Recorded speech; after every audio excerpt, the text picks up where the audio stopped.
If you had entered the Okoye mansion on that stormy evening, you would have thought the sky itself was trying to warn everyone inside. Lightning flashed across the tall glass windows, thunder rolled over the city, and yet inside the grand hall, everything looked perfect. Crystal chandeliers glowed above polished marble floors, soft music floated through the air, and wealthy guests smiled as they waited for a beautiful engagement celebration to begin. At the center of it all stood Amara Okoye, breathtaking in her elegant gown, her hand resting lightly in the hand of Elias Dube, the man everyone believed was about to become her future. But before the first toast could be made, before the cake was cut, before the cameras could capture the happy moment, the giant doors of the hall burst open, and a soaked woman stood there breathing hard, her eyes burning with pain and fury. It was Zuri Ndlovu. The room fell silent. Every face turned toward her. Amara froze. For one long second, the only sound in the mansion was the rain striking the windows. Zuri stepped forward, her dress wet from the storm, her jaw tight, her voice shaking not from fear, but from the weight of truth. She looked directly at Amara and said, "You cannot marry this man until he explains what he was doing in the servants' quarters last night." Gasps rippled through the crowd. Elias' expression stiffened for only a moment before he forced a calm smile, but the smile could not hide the fear in his eyes. Amara looked from Zuri to Elias, trying to understand whether this was jealousy, madness, or something much worse. Elias squeezed her hand gently and told her not to listen, but Zuri pulled out her phone and raised it high. "I brought proof," she said. The temperature in the room seemed to drop. No one moved, no one breathed.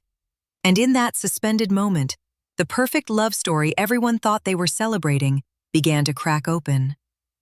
But this did not begin in that mansion. It began years earlier, in a place where innocence still believed friendship could survive anything. Amara Okoye and Zuri Ndlovu had met as teenagers at an elite boarding school. Amara was graceful, thoughtful, and soft-spoken, the beloved daughter of one of the most respected business families in the country. Zuri was bold, vibrant, and fearless, the daughter of a wealthy transport magnate known across several cities. They were different in personality, but somehow their souls recognized each other immediately. They became inseparable. They studied together, laughed together, defended one another, and built the kind of bond people only dream of having. When Amara's grandmother died, it was Zuri who stayed awake with her at night while she cried. When Zuri's father became entangled in a public business scandal, it was Amara who sat beside her through the court hearings, even as cameras flashed around them. Over the years, their friendship survived school drama, family pressure, heartbreak, and distance. They used to say no man would ever come between them. Back then, they believed it. Then Elias Dube entered their world. He appeared at a high-profile charity gala in Lagos, dressed in expensive simplicity and carrying himself like a man who had suffered just enough to become wise. He was handsome, polished, intelligent, and careful with his words. He told stories about struggle, ambition, and building himself from nothing. People admired him instantly. He knew exactly how to speak to wealthy people without sounding desperate. He knew how to make older men respect him, how to make society women praise his humility, and most dangerously of all, he knew how to make lonely hearts feel seen. When he first saw Amara and Zuri together, laughing near the balcony under warm golden lights, he did not see two best friends. He saw access. He saw power. He saw money wrapped in beauty and loyalty. And because greed often wears the face of patience, he did not rush.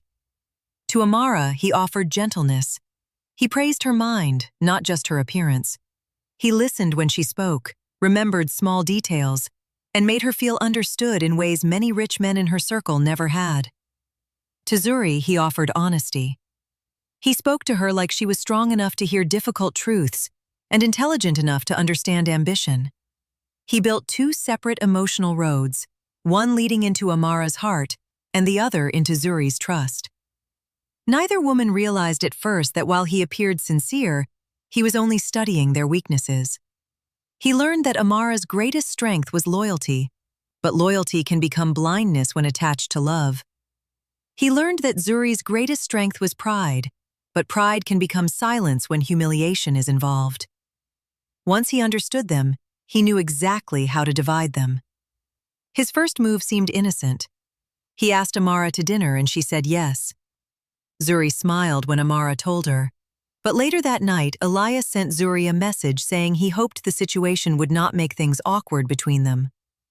It was a harmless sentence on the surface, but it planted something subtle in Zuri's mind. From there, Elias began his real game. He told small lies that could not easily be checked. If Amara called him and he did not answer, he later told her he was in a meeting, while telling Zuri he had been handling a private emergency for Amara. If Zuri seemed distant one day, he mentioned it to Amara with concern, suggesting that perhaps Zuri was struggling with jealousy or personal disappointment. If Amara appeared distracted, he mentioned it to Zuri in a way that implied Amara no longer valued their friendship the way she once had. He never pushed too hard. He never accused openly. He simply dropped poison in tiny amounts, trusting that repeated suspicion would do the rest. Then he met Neema, the young maid working at the Okoye mansion. Neema was quiet, observant, and far more aware than most people realized. She came from poverty and had spent enough years in rich people's homes to understand that luxury always hid secrets. Elias noticed how invisible she seemed to others, and he knew invisible people often become the most useful. He started with compliments, then money, then private conversations in quiet corners. Neema had never been looked at the way Elias looked at her. He made her feel chosen, clever, important. Before long, he had drawn her into an affair.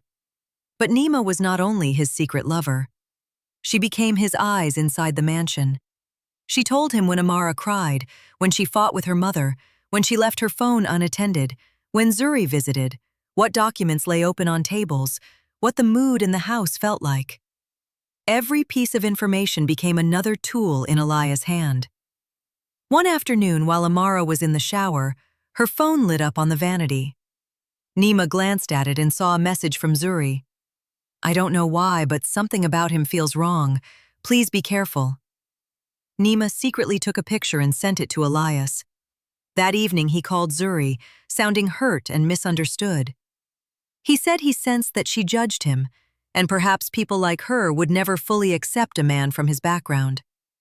Zuri, caught off guard, tried to deny it, but he ended the call before she could explain.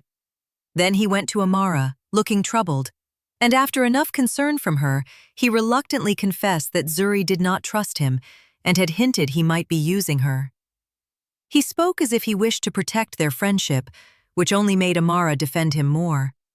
In one move, he turned Zuri's private worry into Amara's private disappointment. The first confrontation between the best friends ended badly.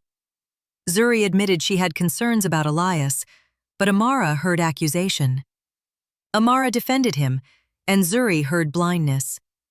Both women walked away hurt, and for the first time in years, a small but dangerous crack opened in their bond. Elias celebrated that night in Neema's room. He gave her money and told her she had done well. Neema asked what would happen when he married Amara, and Elias laughed softly. "Marriage is only one door," he said. "I'm here for the whole house." He meant it. Behind his polished image, Elias was drowning in debts from failed business deals, hidden loans, and gambling losses he disguised as investment risks. Men were beginning to pressure him. He needed cash quickly. So he deepened the scam. From Amara, he borrowed money for a temporary capital emergency, promising fast returns. From Zuri, he borrowed money for a legal issue involving seized goods, swearing he was too ashamed to ask anyone else. Each woman believed she alone was quietly helping him. Each woman thought she was the one he trusted most. The secrecy surrounding these financial favors created even more distance between them, because shame makes honest people hide what should be discussed. Elias used every silence as a shield. Weeks turned into months. Amara became more protective of him and more sensitive whenever Zuri questioned anything. Zuri became more guarded and increasingly uncomfortable with how much of Amara's thinking now seemed influenced by Elias. Neema kept feeding lies from inside the house. She misdelivered messages, twisted conversations, and strategically invented details. One day, she told Amara that Zuri had come by the mansion, asking suspicious questions about Elias' background. Another day, she told Zuri that Amara had implied some friendships survive only because one person refuses to let go. Each lie was carefully shaped to strike old insecurities. And slowly, painfully, the beautiful friendship that had once survived so much started to rot from within. Then Elias made a bolder move. One day, Zuri received an expensive bracelet in a luxurious gift box with no note, but his initials were engraved discreetly inside the clasp. Furious, she called him immediately. He answered in a whisper and admitted in a voice trembling with fake inner conflict that pretending had become too hard and that every time he was with Amara, he found himself thinking of Zuri instead. Zuri was disgusted. She did not encourage him. She hung up in anger. But instead of telling Amara immediately, she hesitated. Part of her wanted proof. Another part of her could not bear the humiliation of being made to look like the woman who attracted her best friend's man. Elias had calculated correctly. He knew pride often delays truth. A few days later, he went to Amara looking distressed and claimed that Zuri had crossed a line and come on to him. Amara was horrified. She wanted to reject the idea. But suddenly, Zuri's earlier warning, her recent distance, and her strange silence all seemed to confirm a painful possibility. When she confronted Zuri, the argument exploded into something neither of them ever imagined. Amara accused Zuri of betrayal. Zuri accused Amara of blindness. Years of buried frustrations burst out. Sacrifices were thrown back and forth like weapons. Zuri could not believe Amara trusted a man she had known for months over a friend she had loved for years. Amara could not believe Zuri had hidden Elias' advance instead of coming straight to her. They said cruel things. They attacked one another's pride. And by the time the fight ended, their friendship lay in ruins. Elias had succeeded. He had cut apart the strongest bond in the room and left both women isolated enough to control. For a while, everything worked in his favor. Amara leaned on him more heavily because she felt wounded and alone. Zuri withdrew from the situation, furious and heartbroken. Elias moved more freely through Amara's life, borrowed more money, and dreamed bigger dreams. But greed always grows careless. One morning, as Neema served breakfast, Amara noticed a bracelet glimmering on her wrist. Amara's eyes locked onto it. It was the same rare design Elias had once shown her while pretending he was looking at gifts for a business contact. Something cold stirred inside her. She said nothing immediately, and that silence saved her. Instead of reacting emotionally, she began paying attention. She checked old boxes. She retraced timelines. She noticed gaps. She noticed the way Neema seemed nervous whenever Elias' name came up. She noticed how often Elias had explanations that sounded good, but felt empty. For the first time in months, Amara let suspicion speak louder than love. That night she did something difficult. She called Zuri. The phone rang and rang before Zuri answered with a cautious hello.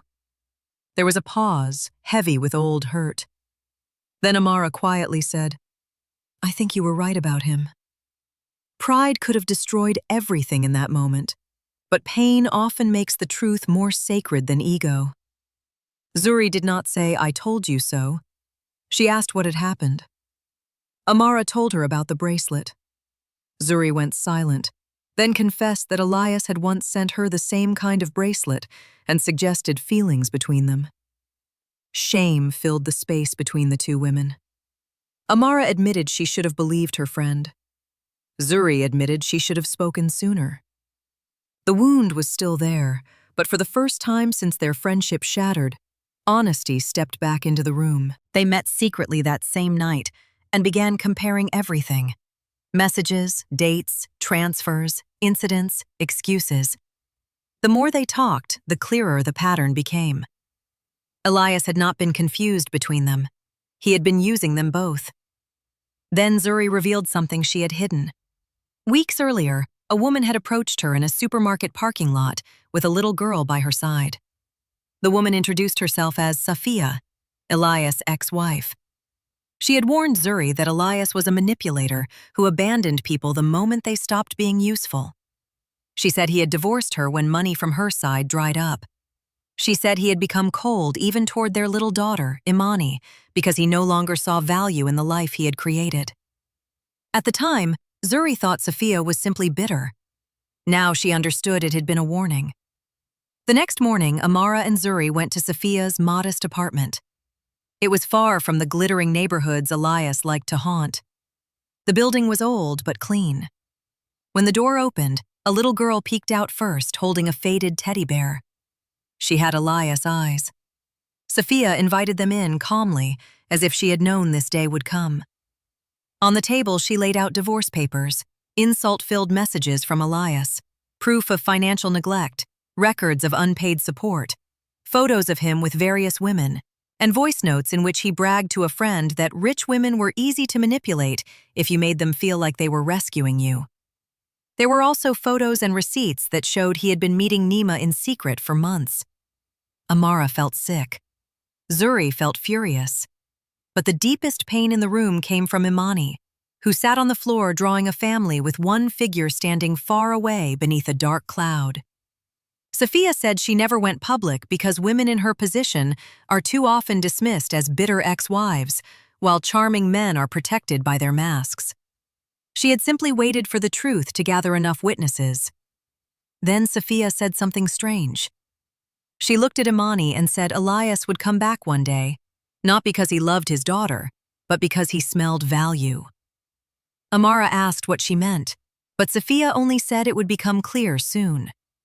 Elsewhere in the city, Elias had begun hearing whispers that Safiya's father, Chief Gideon Mensah, a reclusive billionaire with immense holdings in mining, telecom, farms, and real estate, was in failing health.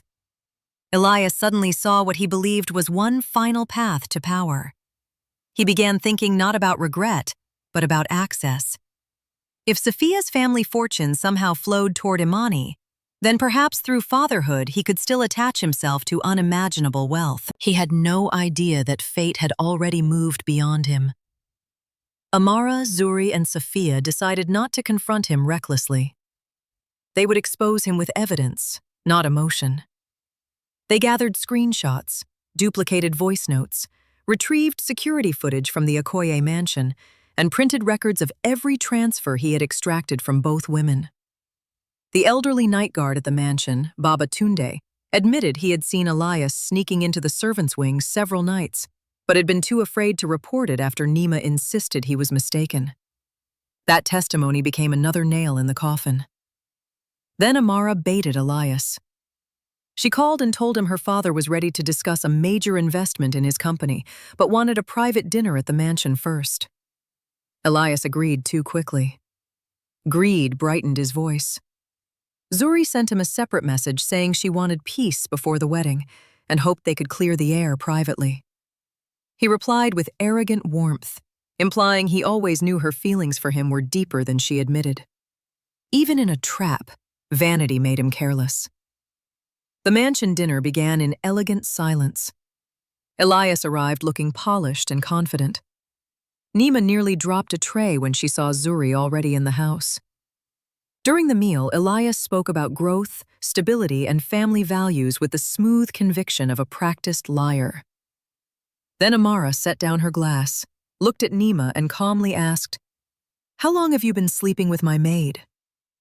The room went still. Elias laughed too quickly and asked what kind of joke that was. Without replying, Zuri placed her phone on the table and played one of the voice notes. Elias' own voice filled the room, mocking how easy it was to break rich women's trust in everyone except the man deceiving them. Then came his message to Zuri. The photos from the servants' quarters, the transfer records, the testimony from Baba Tunde, and the evidence from Safiya. Piece by piece, his carefully built image collapsed in front of everyone. Neema tried to slip away, but security closed the doors. Safiya stepped out from the study, and for the first time that evening, true fear entered Elias's face. He tried every defense a liar can imagine. He denied. He attacked. He blamed poverty. He blamed misunderstanding. He blamed Neema. He blamed the women themselves. But every sentence fell apart under the weight of proof. Finally, he shouted that they only cared because money was involved. Zuri stood and answered with a calm that cut deeper than rage. No. Money is why you did this. Friendship is why you failed. Amara's father then told Elias he was finished in that house, in that family circle, and in any business touched by the Okoye name. But humiliation had one final chapter left. In the middle of the confrontation, Elias' phone lit up with a news alert. Chief Gideon Mensah had died that afternoon, and the public announcement of his estate distribution would happen within 48 hours. Safiya saw the panic in Elias' eyes and understood instantly what he was thinking. He asked what had been left and where Imani was. Safiya looked at him with icy clarity and reminded him that he had abandoned the very child he now suddenly wanted to find. He had divorced his wife because he no longer saw financial value in her family ties. He had neglected his daughter because she seemed like a burden. Now, when wealth might be involved, he remembered he was a father. No one answered him. Some doors, once closed by cruelty, cannot be reopened by desperation. 2 days later, the reading of Chief Gideon Mensah's will attracted lawyers, relatives, business elites, and media attention from across the region. Elias arrived in a black suit, wearing the face of a man trying to appear dignified.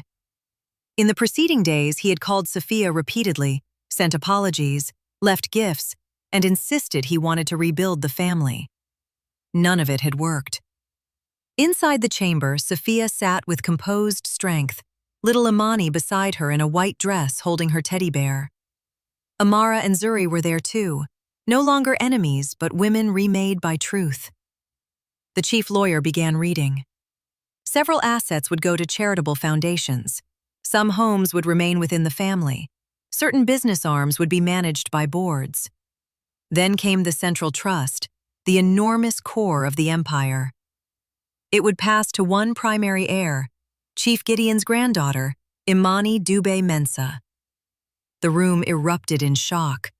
Elias stood up immediately and declared that as Imani's father, any inheritance in her name must pass through him. The lawyer calmly opened a second sealed document and read the clause prepared specifically for that moment. Because of documented abandonment, financial neglect, and serious character concerns, Elias Dube was barred from any custodial, advisory, or financial control over Imani's inheritance. A protected trust would govern everything until she came of age. The trustees were then named: Safiya, a senior family attorney, and to Elias' utter horror, Amara Okoye and Zuri Ndlovu. Chief Gideon had quietly observed their integrity and believed women who understood betrayal would know how to protect a child from a man like Elias. Elias looked like a man whose soul had just been emptied. He laughed once in disbelief and called the arrangement absurd. But nobody stood with him. Not the lawyers, not the family, not the press waiting outside. Not even fate. Then he turned toward little Imani and tried to soften his face. He called her his princess and took a careful step toward her, perhaps hoping blood alone would save him. But Imani simply looked at him with the distant uncertainty of a child who has learned not to expect love from the people who owe it. She clutched her teddy bear and leaned gently into Safiya. That small movement crushed him more than any legal decision. Wealth could have opened doors for him, but it could not make a child trust him. Security escorted him out under the flashing cameras. By evening, the scandal had spread everywhere. Investors withdrew. Creditors resurfaced, old associates vanished. The charming entrepreneur society once praised became a public lesson in how greed destroys itself. Neema disappeared from the city not long after, carrying with her the shame of helping a man who never intended to save anyone but himself. Safiya focused on rebuilding a peaceful life for Imani, now one of the youngest billionaire heirs in the region. But those who truly understood the story knew the greatest inheritance was not the money. It was the protection placed around the little girl by women who had been lied to, betrayed, and nearly turned against one another forever. Amara and Zuri did not heal overnight. Real friendship wounded that deeply takes time to recover. There were tears, apologies, difficult silences, and painful conversations. But they chose truth over ego. They chose repair over pride. And because of that, the friendship they rebuilt became stronger than the innocent version they once had as girls. It was no longer naive. It was tested. It was wiser. It had survived deception and still refused to die.